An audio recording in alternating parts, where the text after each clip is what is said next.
তো এবার শিখবো আমরা টাইপ 3।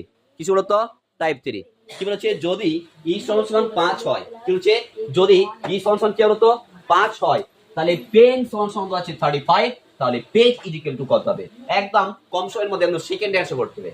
দ্যাটস মিন ই এর মান কত বলতো 5, তাহলে পি ই এন, পি মানে কত কেমন হবে? পি কয় নম্বরে? পি কয় নাম্বার? পি যদি 16 নাম্বার হয় না, পি 16 তো, ই কয় নাম্বার আমরা জানি 5, এন কয় নাম্বার তাহলে 14, কাউন্ট করলে কত হয়ে যাবে? 16 5 কত হবে? 21, আর 14 কত হয়ে যাবে?